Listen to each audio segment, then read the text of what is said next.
Welcome to the Mind, Body and Soul Show with artist, author and personal development coach John Morris. Inspiring, motivating and educating you on your journey to find balance in the craziness of day-to-day life. Learn from and listen to a man who has a wealth of life experience, from business to bodybuilding, artist to author, and has learned to deal with his own physical and mental wellness. But that's not all. Each week, John will be joined by guests from around the world and all walks of life, where they too will share their knowledge and expertise. And now, we welcome you to today's episode of the Mind, Body and Soul Show with your host, John Morris.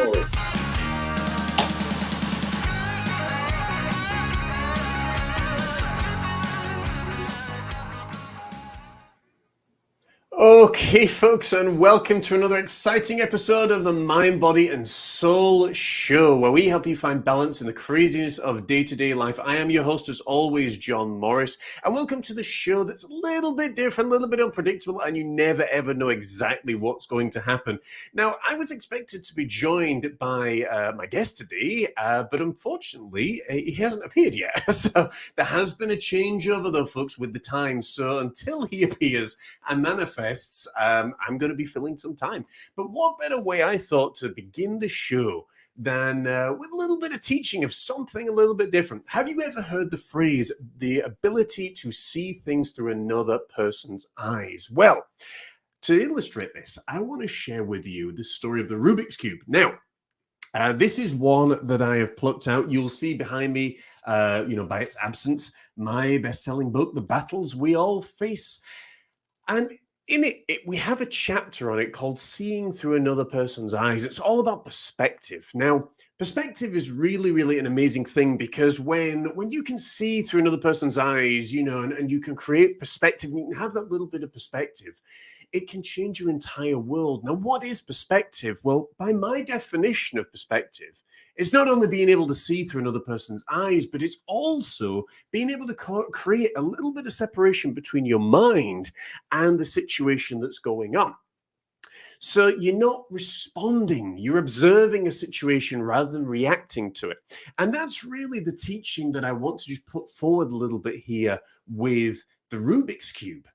Now, as you can see here, this is a Rubik's Cube. It's an unfinished Rubik's Cube more than anything else, but the illustration is exactly the same. So, what do you see on your side of the Rubik's Cube? Now, you might say, well, John, I see two whites and a blue across the top line. And I could sit here all day and I could argue and say, no, you don't see that. You see a red and two oranges, because that's what I see. And people literally would argue backwards and forwards till they are blue in the face with you about what the real perspective is. Equally, the person on this side would say, well, there's an orange, a yellow, and a white. And the person on this side would say there's a green, a white, and a red.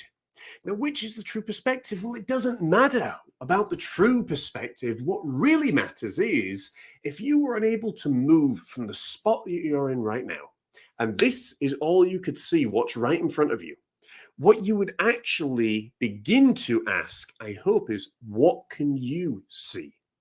What do the other people see? Now, why is this really, really important? Well, it's really, really important for a number of reasons. But the main one is because when you can see through another person's eyes, you can see the world in the way that they see it. And when you see the world in the way that somebody else sees it, the world becomes a more phenomenal thing than you ever thought possible. But it also gives you a more full picture of what actually is there, what's happening in the world, what's going on. Now, I'm going to try and ring Rex, okay, to see if we can to get him on. I'm hoping that everything is there and that we're all good and we're all ready. As I say, we have had some issues with, hey Rex, how you doing? I'm good. I don't know if we've had a little bit of an issue with the time delays. We're on live and we're waiting for you. Can you jump on live with me?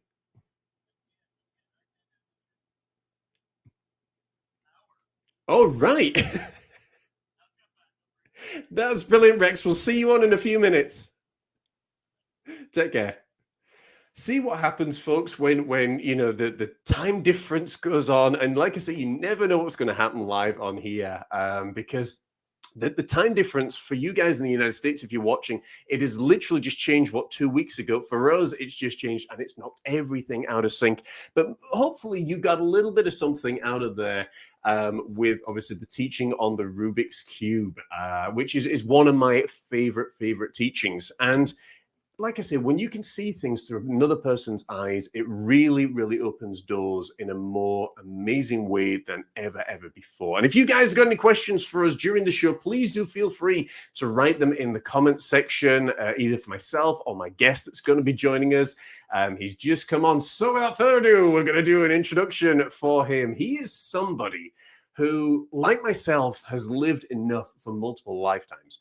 After a skydiving accident nearly claimed his life, and as a result, caused a downward spiral in his life that lasted for years before he finally said enough is enough and a time is for change. He was at rock bottom, and he locked himself in his apartment for 6 weeks in an effort to get things straight, to get himself right and to build up his own life, and ultimately not only to face the own battles that he's facing, but to develop the confidence again to go out and face the world. And boy, did he do that, because he began a successful string of not only business and entrepreneurship, but all sorts of amazing things opened up for him. And I am delighted to bring him in. And to literally 2 minutes ago, when you guys saw it live and in living color, we had never met in the flesh, but he's someone that since the day I met him, I felt a deep connection to, and he is the LA Tribune's very own, the awesome Rex Sikes. Rex, welcome, my friend. How are you doing? I'm fantastic. How about you? And thank you for the warm welcome, greeting, and introduction. That's truly remarkable, and I'm thoroughly humbled and thrilled. You are very welcome, my friend, and it is great to have you here today. I'm doing great. The sun is just set here in Scotland. We've had some nice weather today. We do unfortunately have quite a big storm blowing over. For anybody in the UK that's watching this, we'll give you your weather warning now. The whole country is basically an amber warning for an 80-mile-an-hour storm that's going to blow over, I believe, this Saturday. So if you believe that, we'll see what happens. But how are things with you guys over in the States there, Rex? How's the weather where you are? Well, I'm in the Midwest. I'm near the Chicago, I'm in the Milwaukee, Chicago area. So It's in the teens. For us, it's like cold. It's below freezing. For us, it's summer. And my other home, which I haven't been to in 2 years since COVID in California, it's like they're in the 80s. It's wow. I'm in the colder spot. I always find it amazing because I have business partners in the United States as well. And when they always talk about, oh, it's glorious sunshine here. And I'm like, it's been sunny here. And they were like, what, for that one day? But we've had a glorious summer here. And oddly enough, the temperatures here are still, sometimes getting up into the teens, which for this time of year is really unusual. But enough with the weather. Rex, you've got a heck of a story looking through your bio and stuff. Let's begin right at the beginning, because the story is one that really fascinates me from a personal perspective. You went skydiving. You had all these, I suppose, adrenaline junkie kind of, feelings, and I understand that. I get that. Walk me through that day. What happened on that fateful day that really changed your entire life? It's not the skydiving so much that changed my life. It was what happened afterwards. But I will tell you a little bit about the skydiving. I was shooting a movie called Pale Horse, Pale Rider. It starred Charlene Tilton and the American actor Ray Walston, myself, and some others. And I played death on horseback. So they gave me over 6 months of just the most incredible horseback riding lessons so that I could look like I knew what I was doing. If I played death on horseback, I should look like I know what I'm doing. And the stunt rider, a woman stunt rider who they went through a couple of them, who ended up getting the job, and one day said, I want to go skydiving. Would you like to go skydiving? I said, yeah, sure. Well, I was very much in love with a girl at the time, and she wasn't going to understand me skydiving with this person, and she didn't like the fact that we were riding together every day and stuff like that. So when I went skydiving, it was very simple. In those days, it was round parachutes, and you jumped out by yourself, on a static line, so you didn't have to pull your own cord. We were about a half a mile up or something, and I was so impressed that I was going to actually hit the target. None of the people in my plane, I was the last one out, had actually ended up within the circular bullseye, and I was going to hit it. I'm looking down. Well, when you're about 200 feet, when you're about 200 feet from ground, your eyes are kind of level with the horizon with the trees. You've got less than a second. You're going to hit the ground. So I was doing this whole thing like that, and I looked up and went, and hit. And I hit it hard. I mean, I didn't even realize how. And I injured my back. And so I couldn't sleep. I had lots of problems. I really, So I went to a doctor in Beverly Hills, and I said, look, I can't sleep. I can't move. I'm trying to keep this kind of concealed from my girlfriend because she didn't want me doing the whole thing anyway. Is there something I can do? He said, yeah, here, take these. And he gave me some pills. And I said, can I take them here while I was in the office? He said, sure. So he got me a little Dixie cup and let me take the pills. Last thing I remembered for like 6 months. I mean, it was a deadly combination of pills, totally misprescribed. Everybody's like, you should sue the guy. I didn't. But unfortunately, I didn't hurt anyone, and I didn't hurt myself. I mean, I was driving. I went to pick up my sister in Hollywood that day, and she said, you're a completely different person, and you're a maniacal driver. You were like all over the road, and she was like terrified. So it just kept getting worse, and I kept having more bizarre instances, and more. The girl broke up with me. She was like, "Oh, you're on drugs or something," and I didn't know. I mean, I was like, "I don't know what's going on. I'm angry all the time. I don't know what's happening," and so she broke up with me, which didn't help matters. I lost all of my friends. I didn't realize until after I came out of it. I ended up having this drug-induced amnesia for quite some time. But after I came out of it, I got postcards that would say, thank you for coming in on this audition. And I didn't know what they were talking about. And I'd ask my sister, she said, yeah, well, you went on auditions. And I'm like, well, they won't talk to me now. They go, yeah, they weren't real pleased with how you showed up. So, I wrecked a career, lost all of my friends, lost the girlfriend, was in miserable pain in my back. I mean, I never got the back pain solved. Right. And then had all the emotional, mental, and drug-induced pain. And it went on for, like over a year. There was a point at which my parents were traveling and said, you got to come out, you got to come and find Rex because there's something really going on with him. So people started giving me drugs. They go, here's some Quaaludes, here's some Valiums, here's some whatever to try and calm me down and get me sane. Yeah. And so now I was taking other things. And then my parents came out, locked me in this room, took everything away, and I went cold turkey. But then I tried to kill myself, jumped out of a window. Wow. I write about this in the book. I mean, I won't go on any longer because it's just, but my point is lots of people have lived far worse than I have or gone through things far worse than me.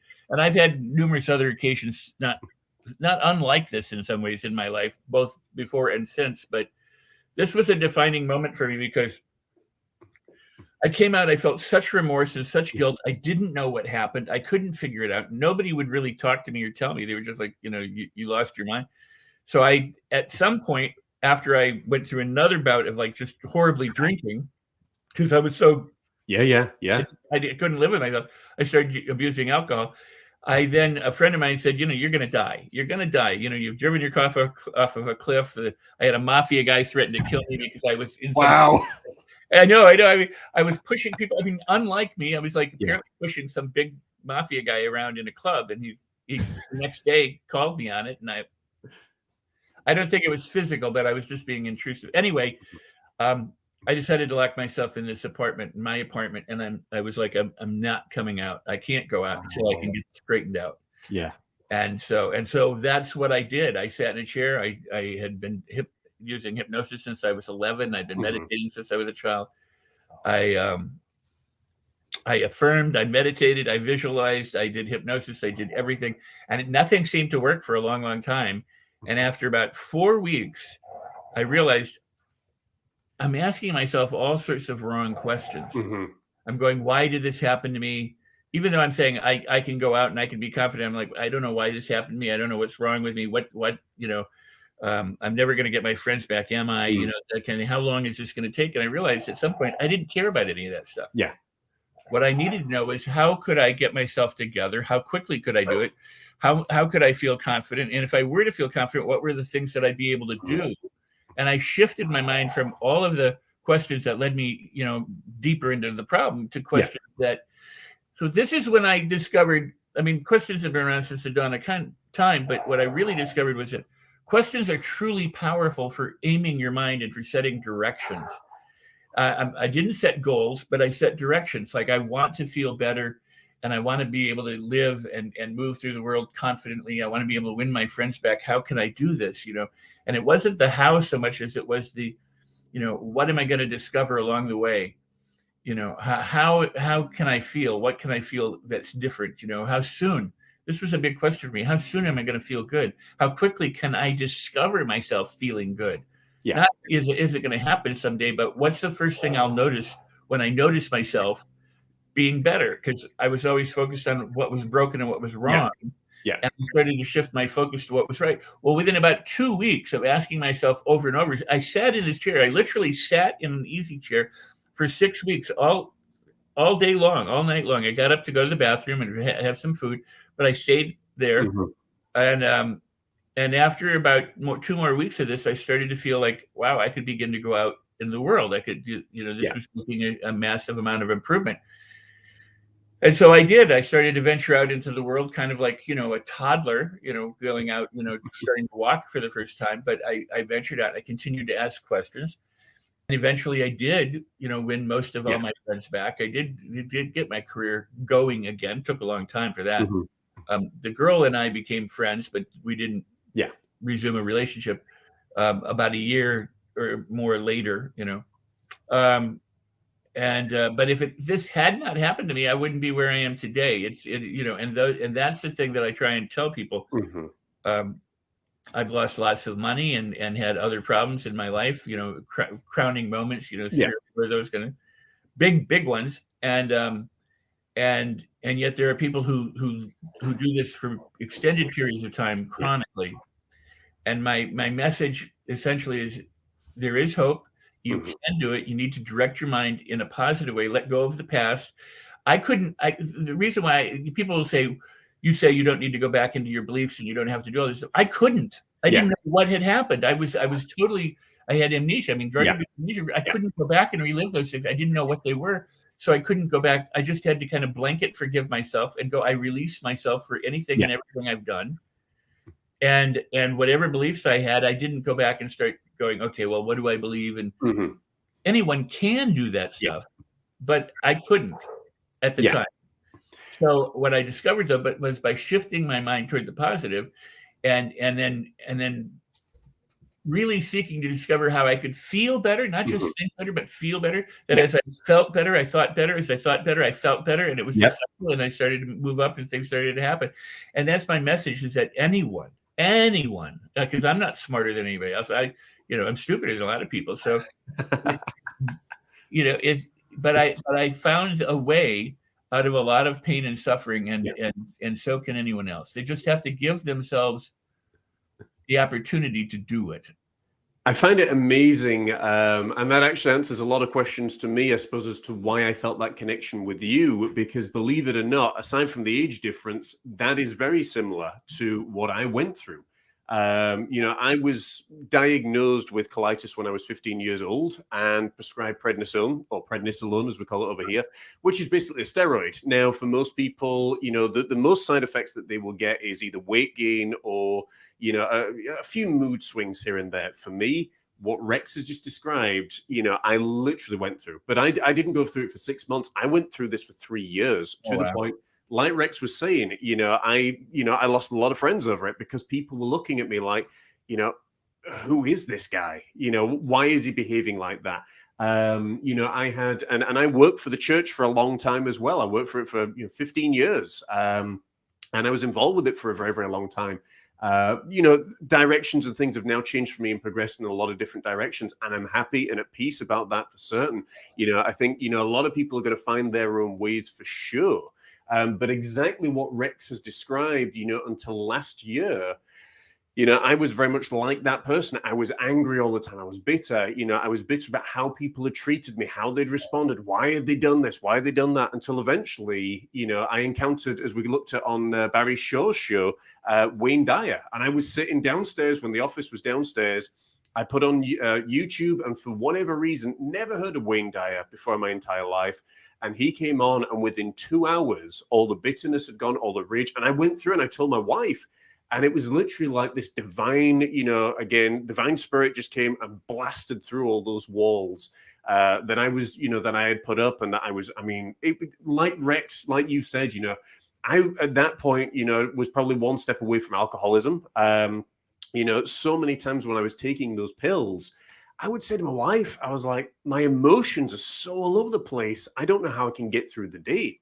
And, when you are on pills and, you're taking stuff, that you may be aware of what's going on, but you're not actually fully aware as to how they're affecting you. And other people around you are then aware. And, for me, it was literally hell on earth, is the best way to describe it. It's I was just going to say that, and then, you get into this year, and back in January, I took January and February pretty much off just to study after I encountered Wayne Dyer's teaching. And my entire life opened up in ways that I couldn't believe. And, all the labels went, all the bitterness, all the burdens, everything else went. And it was like, man, I'm free. And now my wife, whenever she talks, because again, she'll hear from friends of ours that knew me from years ago and was like, how's John doing? And she can't wait to tell them, look, he's turned the corner. And this isn't a temporary thing now. This is this amazing divine, thing going on. So I completely share that with you, Rex. And it's a complete turnaround. And like you're saying, you feed your mind, those little bits at the beginning. And then it's like, okay, I've done this now with my mental alignment and inner engineering, but what else can I do this with? And it becomes so exciting as well, for sure. Absolutely. Oh, that's an amazing story and one of great transformation. Thank you for sharing that with all of us. And, mine wasn't as long as yours for sure. It was 6 months of the drugs from the doctor and then about another 18 months with the alcohol and everything else. But, it's in some ways, it's not even a matter of time. For some people it is, but some people have just devastation happen in an instant, 3 days later, it's different, but it's life-changing at that moment. So but again, you exemplify, and I exemplify, and so many others very short exemplify, so that we don't need to ever be held back or held down by the things that happen to us. We don't need to be victims of circumstance or of other people or of events or of our own self-talk or negative thinking. We can make significant and positive changes. Wayne Dwyer, what an amazing transformation from him, from where he first started to the kind of spiritual, person he became, and the legacy of what he left, has been truly impressive. And so that's great. I was never that big of a Wayne Dwyer fan. I never, I was like, I read Roger's, his first books and stuff. And then I kind of went, yeah, whatever. And only toward the end of his life did I kind of come back in and go, oh, wow, look at who he is. Yeah. How beautiful it was and how beautiful it is. And what a marvelous transformation for sure. Legacy that he left. Yeah. Definitely. And I think that's the thing, Well, let me stop you. And bravo to you. Thank you. Really, it's so good to hear, that transformation story. So thank you. Yeah. And like I've said before, I think it was literally the thing, my wife is a very loyal person, but everybody, has their limits. And I've talked about this on a number of shows, a number of interviews and things, that it's difficult to explain to someone that isn't there. And you'll have people say, oh, well, that sounds great, but it sounds like a religious cult or fad. It's quite the opposite. Right. When you actually start dealing with your own mind, because that's the source of everything that's coming in. In case you didn't know, folks, I am a psychologist in training.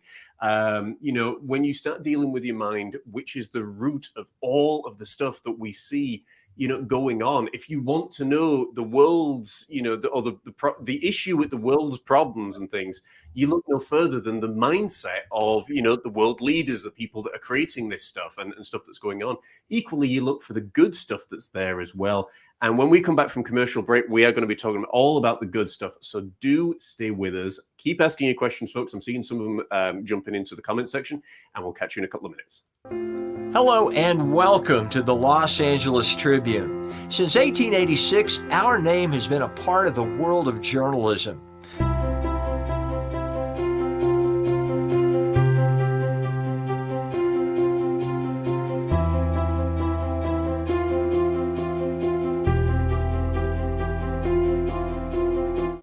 We've earned a reputation for being a publication that practices integrity, authenticity, and responsibility. For general inquiries, contact today. Thank you on behalf of the Los Angeles Tribune team.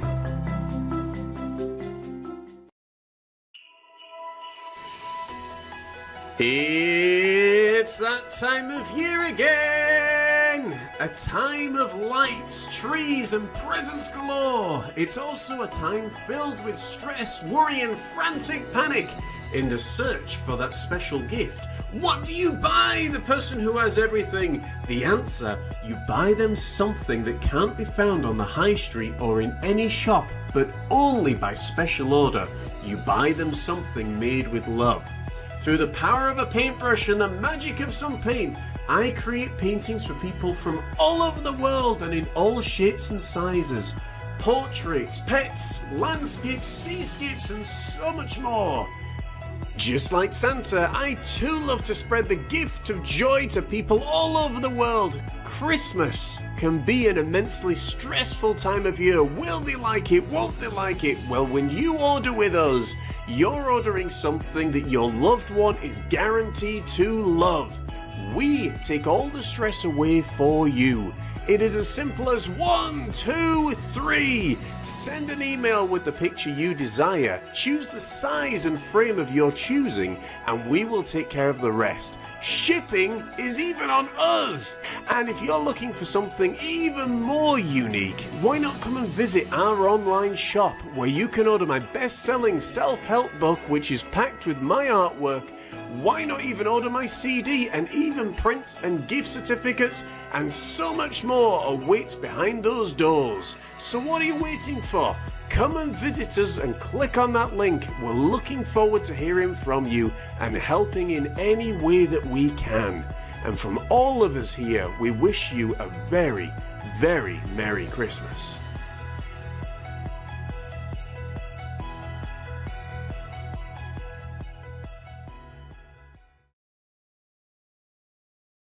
Okay, folks, and we are back. And just before we continue our conversation with Rex, if you are interested in sponsoring the show, keeping us on the air and keeping the message alive, then do get in touch with us either at thejohnmorris.co.uk or on social media. You can find me on the majority of places. The LA Tribune and the show that we're doing here goes into over 50 million homes on the Roku TV network. What a fantastic way and a fantastic place to get your message and your business out there. Do get in touch with us and let's see what we can do today. Now, without further ado, let's bring back in the awesome Rex Sikes. Oh. Rex, welcome back, my friend. How are you doing? I'm good. What a wonderful example of your artwork and the different things that you do. I mean, you're so talented in so many different ways. That's truly wonderful. Thank you. But the biggest talent, I suppose, and an appreciation that I have now is just to really enjoy life, because you can have, again, let's go into this, because you can have the biggest successes and really not enjoy them. And I know I found that when we built the art school, when I was a youth minister and doing so many other things. Were there times in your life, when you're going through all of these battles, that you were just like, well, great, I'm having this success, but man, I'm just not enjoying it? God, yeah. I mean, I tell people, I got into acting and different things for kind of all the wrong reasons. I thought that, if I did something or had some notoriety of some sort, that would somehow add to me. And it didn't. And it always felt hollow. I mean, and holidays to me always felt hollow. I never felt like people would give me gifts and shower me with love, but I didn't feel loved or connected necessarily. I loved people. I mean, I wasn't somebody who was unlikable or disagreeable, but I just didn't experience the world with a whole lot of joy or confidence or well-being. I'm interested, Rex. So I was just going to ask, because I'm always interested in people's different, perspectives and stuff. When you were going through that downward spiral, really, where was your head at that point? Do you remember what was, plaguing your thoughts at that point? Before, it was strange. When I was, are you talking about the skydiving spiral? Yes. Okay. Before the skydiving, before I got the drugs, from the doctor, and I was just trying to manage the pain, I was just feeling very, very angry. I was hurting constantly, and I was trying to hide it, and I didn't want anybody to know about it, and I definitely didn't want the girl to know. I don't even know why at this point. I mean, it doesn't make sense. I should have just said, "Hey, look, I went skydiving and got injured," and probably everything would have been better. But at the time, I thought it was the right thing to do. Yeah. And so I just felt angry. I remember sitting with her one time, just saying, "I feel angry. I don't know what I'm angry at." And the career wasn't going very well at the time, and I just was like, everything kind of sucks. And I went, I got to go get something so I can manage this. And that's when kind of the shit hit the fan, so to speak. Again, to me today, it's a very different kind of way that I go through things. I go, everything is a blessing. So I try and find the blessing in it. I believe, oddly, we share this. I was a youth minister as well, and helped found a church that grew into the thousands in California. We created a Christian theater at the time. I left the church when I was 19 or 20, 21, because I had some theological differences with how they were treating some of the members. And then I went into all sorts of other religions, agnosticism first, and then into all sorts of other religions. But from the time I was 6 years old, I wanted to be a mystic. And I think that was part of that, was to kind of find a resolve for the kind of loneliness or the insecurity that I felt. Yeah. And I got involved with hypnosis when I was 11, and used that to try and make myself better. So I was always able to kind of manage stuff. And then it was kind of like, you shake up a bottle that's corked, and after a while it would explode. Yeah. And something would happen, or that would be events or circumstances.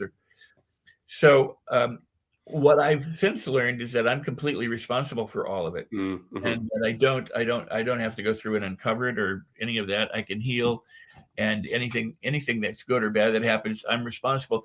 And people say, because I would say I own Los Angeles, and people would go, "What are you, some kind of egotist? You obviously don't own LA." I go, "No, you don't understand. It's a mindset thing. Yeah. You own this planet. I'm an owner of the planet. This is a planet. I share it with other co-owners. But because I finally have decided that I'm the owner of the planet, I need to take care of the planet. I'm the owner of this body. I need to start taking care of this body, or this vehicle. I need to start taking care of it. Where before, I was just somebody trapped in something and going through circumstances that were kind of determining how I felt about life, instead of me choosing to how I felt about what was going on. And I decided I will not let circumstances dictate how I feel. And I remember I was sitting at lunch with someone not that many years ago, and I said, kind of like now the Game of Thrones mentality. I talk about gladiator mentality. Bring me your fiercest swords person. Yeah. So I said, I literally kind of challenged the universe and God. I said, "You think you're tough? I go, I'll show you how tough I am. You go ahead and bring it. You go ahead and bring it. I'll take anything you can throw out, and I will triumph." That was my attitude. And this woman looked at me very patiently and calm and said, "Wow, why would you ever do that?" And I was like, "Because I could." And she goes, "Why wouldn't you say, send me all the goodies?" Yeah. And I was like, wow, true. I mean, how so it is one of those things of, I do believe in having a victor mentality, or a mindset, that allows you to move through life. But that said, it's not about struggle, and it's not about effort. It's really about play and delight and allowing and accepting. I have the 5 things that I say you need to do with anything. You welcome it, you invite it, you welcome it, you allow it, you receive it, and then you accept it. And it's kind of like, if you think, I invite you into my home, I welcome you to my home, I allow you to partake with us, and I allow myself to partake with you. I receive you, whatever who you are, and then I accept whoever you are. So if that's the universe to me. This is how I look at things. Whatever's coming my way, I just kind of go, okay, cool. And Tim Gallwey, who wrote Inner Game of Tennis, I just heard this the other day. I mean, I read this book, eons ago when it first came out. I just heard it the other day within the last, a few months, really. And I repeat it because he said, in terms of athletic ability and everything, focus isn't concentration. It's not trying harder. It's allowing what is to be present. So, you rehearse mentally, you develop your skills, you habitually train your muscles to have muscle memory, and then you allow it, you focus, you let go. It's not, I'm trying to do it now. It's just focus and release, and so many people think they have to concentrate harder. They have to work harder. They have to try harder. They have to feel different. And I'm like, easier way into it. Yeah. And that's, what I found was the less that you actually chase after something, the more of it comes to you. And again, to the, the flip side world, shall we say, they'll probably listen to this and be like, that's just nonsense and whatnot. And that's fine, but I've told people this before, life is not what happens to you. It's how you choose to respond to it. And, when you're going through these things, if you're responding to them with anger and bitterness, guess what? That's what you're going to bring back into your life. So since I went through all of this change and these amazing things happening, I imagine myself standing in the north of Scotland in a freezing cold lake, and everything's flowing down towards me. And I now choose what I pick up. I choose the opportunities I go after, and equally the ones I don't want in my life, I just let flow on by. I don't argue with them. I don't get annoyed or angry. I just let them go. And, when you can do that, to me, that's a big progression, not only spiritually, but I think as a person in general, where you generally and genuinely just don't get worried about it anymore. Someone doesn't agree with me, fine. It's not going to change my life, right, but it may change theirs. That's the amazing thing. What was the difference for you, when you come out of that really, poisonous mindset and you go into, this new life, shall we say? Because I don't even identify with the person that I was before. I'm like, it was that guy. What was it like for you, and what was the changes that you experienced as a result of taking care of your inner engineering? Well, I would only liken it back to that toddler. You stumble and you fall while you're learning to walk, but you get up and you keep doing it. And if you look at children, they learn more through play and through fun. And they can be whining and crying and screaming one moment, and you hold up something that they want, like a cookie, and they're suddenly cookie. They learn how to change themselves instantly.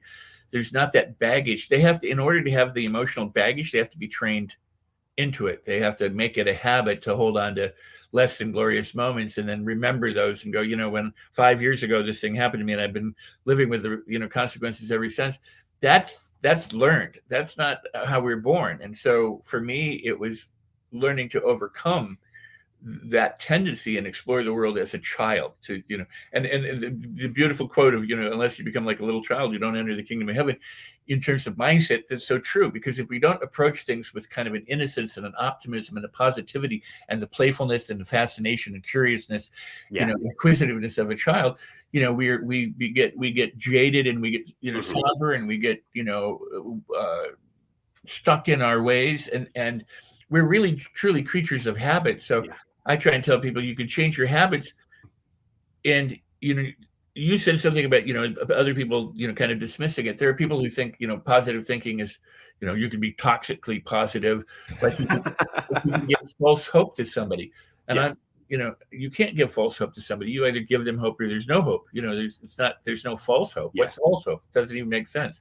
I get the concept. You don't want to get their hopes up because they might be dashed. Well, if you follow the placebo effect, if you follow the studies in optimism and expectation and the Pygmalion effect and all these things, you're more likely to succeed. Attitude's the number one predictor in health and wellness and in healing and in all areas of your life. If you decide that you can do it, you will do it. The attitude toward the treatment determines more about the outcome than the treatment itself. So to say don't give hope to somebody and let them wallow because that's better for them, I would beg to say that there's literally now about 40,000 studies that prove to the or that demonstrate to the contrary that your attitude is everything, and how Yes. you go through life and what you tolerate is what you accept. Yes. You know, and what you decide. You know what this may be tough, but I'm going to think about it differently because if I just recently invited people. I said, become aware of what you say to yourselves. If you say, I have a challenge, guess what it is? It's a challenge. You say, I have a problem, it is. Because your words, we respond to words. We're kind of anchored to words. We understand what they mean. Somebody says, I'm going through a tough time. Yeah, you are. I'm never saying ignore that, but I'm saying the way you describe things to yourself and to others has an incredible effect on how you move through the world and how you feel about yourself. If you consider, and this is what I say, if you consider everything a blessing, then everything becomes a blessing. It doesn't mean that you trip and break your leg. You go, God, thank you for breaking my leg. It's where's the silver lining in that? The people who've been devastated physically or whatever, or who are paralyzed, they don't have to be thankful that they're paralyzed, but they're thankful that they're still alive, and they're thankful that life isn't over for them, and the many different things that they can do, even if they can't do other things. That's what most is lost on us because thankfully Edward Bernays came along, and the nephew of Freud, and decided to help us all become consumer addicts of things that and wants and things that so everything was propagandized in a way that would make us feel bad or feel less than glorious or not adequate, whether it's our breath, our hair, our skin flakes, the right designer clothes or shoes. So we've been really conditioned to feel and to operate less than we are, partly because that's how you keep good citizens going. If they're all disgruntled and dissatisfied, and but the idea being is everybody has the opportunity to claim ownership of their life and of circumstances and the planet, and then make an incredible difference for themselves. Yeah. See, now it's really interesting because I picked up on three things specifically there. There is an old Buddhist teaching where, just when you talked about breaking your leg and things being a blessing in disguise, and it was taught by a guy called Alan Watts. If you haven't, and you probably know where I'm going with this, Rex. Many people, may not, but the simple version of this story is, there's a farmer's son. He's out and about in the fields. The horse stands on his foot. His foot becomes lame, and the father's like, "How are you going to work? How are you going to work?" And the good thing about it was, in the recruitment during the war, I believe it was the First World War, he couldn't be called up because that thing literally, okay, he's got a lame foot, but he hasn't got a bullet through his head. So there are sometimes blessing in disguise. Now, what you were saying, actually, Rex, about about positive thinking, about positive stuff, I can't give medical advice to anybody, but I want you to know that at this point, whereas before I was taking colitis medication for numerous years, every single day, and that has a knock-on effect anyway. I'm now taking it maybe once or twice a month. I'm well on the way now. Now, bear in mind, guys, this is a disease that they say is incurable. Well, there's nothing that's incurable. It's just they haven't found a way to cure it yet. And for me, that's a big thing. And that came as a result of, retraining my mind, not getting stressed, not getting worked up, looking after myself, looking after my health, all of these other people then that came into my life. And when, people get so stressed up and worked out, as Rex, you were saying, they're getting so frustrated oftentimes because they don't look the way their favorite celebrity looks, or they don't have the biggest muscles in the world, or whatever it might be. What you're actually comparing is cellular structure and atoms. And basically what you're saying is, well, I don't look as good because I don't have the same genetic code as fill in the blank. And when you actually break it down, it's like, but what do you like on the inside? And that's when it becomes the amazing thing. And to Rex's credit, what he was saying about how we talk about ourselves is really, really important. It's the phrase of I am statements. You've got to be very careful when you're using those phrases because it evokes the power of the divine spirit. It is a divine thing. That's why when people say to me, how would you describe yourself? I am a genius. Because even though physically you may say, well, you're not there. It's like, yeah, but I am there. I've just got to wait for my body to catch up. Other people would argue and say, absolutely, John, you're already there. I'm all right with that. But For you, how has this, opened up your life and changed your life now? Obviously, building up your businesses, speaking all over the world, your book, and so many more things have opened up. How did changing your mind really lead back into all of, I suppose, what you could call, professional success? Well, great question, and I love what you just said. I would, and I agree. I would submit this first, and that is that, this is one of those double-edged swords. It's the experts in the world who thought the sun revolved around the world, and that the world was flat, and that things couldn't be done, and that we'd never fly, and the steamship was of the devil. Steam engine and things. You got to put expertise in perspective. Doctors, lawyers, judges, professional people, whatever they might be. They have an expertise. They're studied, but they can be as wrong as anyone else can be. And so you have to kind of be your own advocate, and you have to be your own wise counsel, and not only your own wise counsel, but find wise counsel.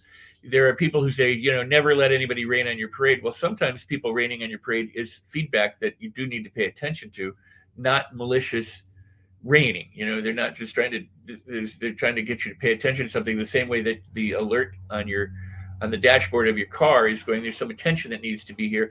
It may or may not be a problem, or it may be a significant problem if you let it go. So you want to pay attention to the alerts, but it doesn't mean you have to do or think or give your soul or self over to the opinion of an expert.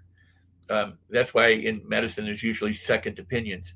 And what you said about things that are considered incurable, according to who, and according to what? According to our current knowledge. But there were plenty of things that were considered not able to do or not curable, or we were never going to fly at one time, but we managed to create a heavier than air aircraft because some brothers didn't quit doing it. Now we're at the outer reaches of the universe, and now we're launching a new telescope that was supposed to allow us to see kind of like the beginning of the Big Bang, to look back at. All this stuff was unimaginable at one time, and this is where the power of the imagination and thinking comes in, and this is where being willing to be courageous in your curiosity and in your optimism. Henry Ford said two things that I just totally embrace. One is, he said, if you think you can or you think you can't, you are correct. And this is absolutely true. And the other thing he said is, I never let what I can't do interfere with what I can do. And so many people will say, well, I can't do that. And then they stop, and then they don't do anything else. That's a hard road. Or parents will say, have a plan B, and they mean well, but have a plan B because you might not make it in that field. You have to decide whether you want a plan B or not. You can read Napoleon Hill and say, burn the boats. It's like, throw all caution to the wind and pursue it full sail. That's, within the individual decision. Yeah. I might encourage people to do the same thing, but I have benefited from the counsel of other people. And my career and my what I do has been benefited by mentors and coaches and guides and people and friends. And this is the one that most people don't get, and this is what I'm a huge advocate for. There's a saying that things don't happen to you, they happen for you. And I argue that people don't happen to you, they happen for you. Yeah. That everyone you intersect with in the world, planet-wise, is there for a reason. Whether they are purposefully or not, whether it's divine or not or anything. If you look at it as, this person's in my life for some reason, I know what that is, and I'm not saying God or the universe or anybody's doing it, but they could be, right? then you look for a deeper meaning or a richer meaning than just going, oh, that person's a jerk, or that person's a saint. How do I contribute to them? How do they contribute to me? Even if they are a total ass and somebody you hate, what is the good in there for you? Because I promise you, you have to look at yourself. No matter who's talking with you, everybody's a mirror of each other, and where you grow the most, people say, I transform the most through this tragedy. Okay, I would argue that that's true, but you don't have to. You can change a lot through play and fun and delight and all that kind of stuff. Yeah. People say, if it hadn't been for that jerk, my life would be different. And I would argue, yes, but whether that's good or bad, because you can celebrate. Exactly. The girl that broke up with me, I am so, and I don't say this because she's not listening, she wouldn't know. But what I'm saying is I don't say it kind of as a subliminal message. I'm so glad that we didn't get back together. At the time I was today, now, God bless her. She served a purpose in my life, and hopefully I served a purpose in her life, that she's discovered. But I've gone on to have of children that I would never have had otherwise. Yes, I would have had other children, but I'm so appreciative of the ones that I have, and I'm so appreciative of life that I lived, that may not have been the case had we gone down this other path. So, the saying that you can connect the dots looking backwards, but you can't connect them looking forwards, is pretty true. So I'm, any tragedy in my life, I celebrate. What I hope to endeavor to do is to celebrate it with as much vigor and appreciation as I do all the good moments. Because they're categorically the same. We just don't think so. We make that judgment. And so it's all good. If you consider everything a blessing, everything's a blessing. So my tagline in my blog and everywhere is celebrate everything. But I also say, I have a favorite quote of my own that is, if you throw a boomerang out, a boomerang comes back. A teacup doesn't come back. Something else doesn't come back. So how you move through the world, how you think, how you feel, how you behave, how you treat other people, how you approach circumstances, and whether you let them dictate you, all of what you're putting out in terms of energy and spirit comes back to you in some way. Whether it's karmic, the way people tend to think about it or not, I don't care. It just comes back. I try not to make a lot of rules about things. I try not to. The younger I get in my aging process, the more I understand that it is really about living life as a celebration, because this is the life we're aware of, whether we have thousands or whether we have one. This is the life we're aware of. We're here for a certain amount of time, and it should be wonderful. In my opinion, I was in the home of a very, very successful person in the entertainment business who confessed to me in his living room one night, said, I never thought I'd have all this stuff, and I have all this stuff, and at the end of the day, I'm still me, and me is broken. And all this stuff is meaningless. See, I'm billions of dollars, big mansion, Rolls Royce, blah, blah, blah, and it's not happy with any of it. And that's why I was in his living room, apparently. But the point is if you can't appreciate the life you have, now, when are you going to do it? You're going to wait till the end of it to do it? So even in the midst of tragedy, look for the silver lining. We just had something horrific happen here, just like we had 9/11 happen here, and people around the world have their events happen. And I will say this.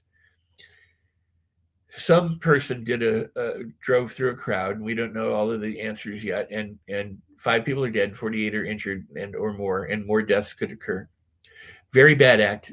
Very bad thing. People are saying evil. They're all talking about how this person. We don't know why he did it. Don't know if there's a screw loose or a vendetta, or if it's an accident or a pursuit, or this is too early, right? One person did a bad thing. A lot of people were affected, but more people ran to the aid of the people who were down in the streets and injured than the one person who caused the injury. There are more good people in the world willing to help and come to aid and assist. There were people transporting people to the hospitals, and besides the ambulances and the firefighters and the first responders, all these people, there are far more good people in the world. And 9/11, same thing. A number of people lost their lives, 19 people plus whoever planned it brought it down. But the thousands, the hundreds of people who came together to unite, to try and uplift and to build, this is something we have got to promote again. In the olden days, there used to be what was called barn racing, where people would come together in a community and help somebody put up their barn because, they were part of the community, or people would come and bring baked goods to the neighbors and say, hi, welcome to the neighborhood. We've become a little bit too scattered and a little bit too nuanced and niched and fractionated, and social media has done a lot to drive us that way, where now we don't have to watch anybody else's news. We can only watch our own. We don't have to be exposed to anybody else's thoughts, or we can only, and then if we are, you see lots of fights break out. All of that said, for whatever we think are the major problems in the world and the major problem perpetrators, there are far more good people, far more opportunities, just like there are far more better weather days than there are bad weather days. So we really do live in a wonderful place. And if we don't recognize it before we pass, then why were we here? Were we here to suffer and then die, like pay taxes and die kind of thing? Or are we here to enjoy life and to contribute and to evolve and if it is spiritual, and to pass on into a new way of being? So I go, you only have this time. Make the most of it. And I discovered that fortunately when I was, shortly after 25, when I went, this is my playground. I have one life. I've been screwing it up until this point, but now I'm an owner of this place and I need to take care of it. And I'm an owner of this person. I need to take care of it. So it was a monumental mindset that's affected, all aspects of my life. And there are some that are better than others. Some days, business is better than another thing, or some business is better than another thing. It's not to worry. That's what the world's about. It's like the roller coaster ride. Or it's like an adventure. If you decide I'm going to go on an Amazonian adventure, you take all the good with the bad, because that's what an adventure is. Definitely. But I'm going to go sailing and it was just flat water with no wind. You'd go, well, that was fun. You got to have the waves, You got to have the rapids and things that are going on. And that's what whitewater rafting is all about. That's it. And I remember, a fella saying, so yes, but what I was going to say was, with the whole concept of ideas, we were talking about this a couple of weeks ago with one of my guests, and it's not difficult in some ways to live a creative life and make a success of it in a business world. All you need to do is figure out how to do it. And it's a lot simpler than a lot of people think. But I always, the reason this really always sticks in my mind and sparks in my mind is because there was a quote that I heard many years ago that had simply said, ideas came to you, for life. And, when you're on your deathbed, for example, and they're surrounding you and all they're looking at is saying, we came to you for life, but because you were too scared, we're going to die with you. That's why with my artwork, that's why with my books, that's why with my music, and that's why with everything else, including this show, I was just like, okay, I want to do this. I enjoy working from home. I enjoy meeting the people around the world. I've worked for other businesses. I've worked in offices. I didn't enjoy it. I worked in churches. Didn't enjoy it for the last 3 years. The crazy thing about it is when we're not enjoying life, that simply means, and you can write this one down, folks, that life isn't happening the way that we think it should. That's why we get upset. Is because we have determined that this is bad because life isn't happening the way we think it should. Equally, then we think something is good because life is working the way that we think it should. But this notion of good and bad, and good and evil and all that concept stuff, it's about what we associate to it. But for me, and obviously for Rex, it has been figuring out how we can turn our passions and, make a living at doing that. There's nothing wrong with that. And, out of that, it benefits other people. We've got a charity concert, the annual concert that's happening on the 17th of December. News going to be going out all about that. And we're really excited about that because it's the first time we've been working with charities and other bits and pieces. But that just came as a concept to say, how can we do this? And then life just becomes more exciting for sure. Rex, as we wrap up the show, is there anything else you want to touch on just before we wrap up today? Yeah, I mean, and I write about it this in the book that you reference, Life on Your Terms.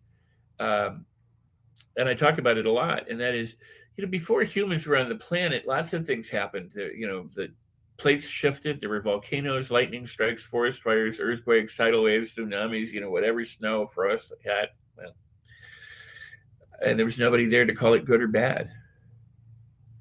And things happen, so a fire happens in a neighborhood and people lose their home. And it's truly amazing because what you find is one person will say, oh my God, I've lost everything. I don't know how I'm going to go on. I'm completely devastated, And another person will say, well, it was only things, it was just stuff, I guess it's a house cleaning for me, And then another person says, well, we're going to rebuild, it's good. Or, we're not going to let this stop us.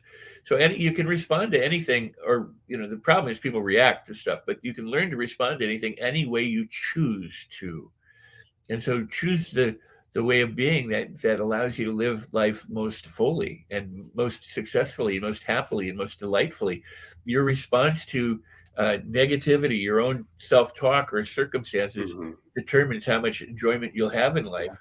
And so, you made so many excellent points, John. I just really appreciate it. Thank you. I will also like to say, if people are interested in the book, they can go to Definitely. Sikes.com. You just put a / their book in front of it, and they can go and get the book, and I'll give them a free training on mastery. It's not free; it's actually valued at about $500, but I'm giving away free for people who purchase the book as to Fantastic. accompany the book. Yeah. Because it's about how to master your mindset, your emotions, your feelings, and any skill that you'd like. So, if people are interested, they can go and do that. But most importantly, it truly is. It's about celebrating everything. Live with fun and live with enjoyment. The fact that you do so many things is part of that celebration, and you contribute to the world, and you enhance other people's enjoyment as well. So I mean, I think that's a marvelous opportunity that we've been given. Yeah, definitely. And I suppose to round out the show, definitely go and visit Rex's website and stuff. You can check out his books and everything else that Rex is about. And it's true. I think that the simple answer that I can leave you with, folks, is figure out what you want to do in life and then figure out how to do it. It literally is that simple. I've talked about this before on other shows and in other courses. If you can speak, if you can market, if you can sell, and if you can build relationships with people genuinely, then you can do business. And it does not take a rocket science to figure this out. That's it, really.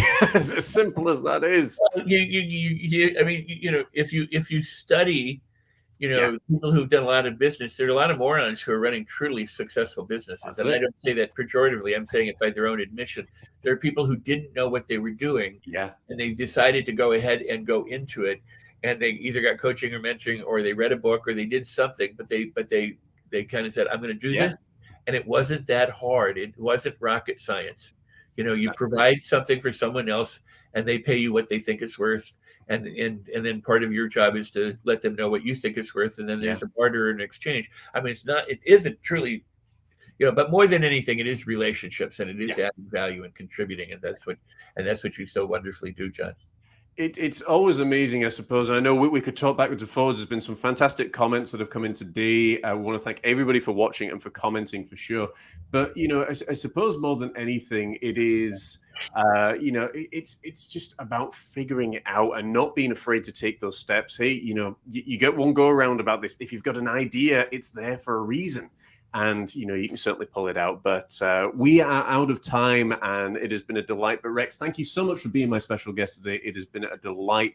And I hope we get to do it again, because there's so much more for sure that we can unpack down the line. Oh, absolutely. You've been wonderful to me and to your audience, and I appreciate you so much. Thank you, John. And thank you for the opportunity. It is a pleasure. And folks, we want to thank you so much for watching this episode of the Mind, Body, and Soul Show. Come back next week when we'll have another special guest on. Until next time, take care, God bless, and we'll see you soon. Take care.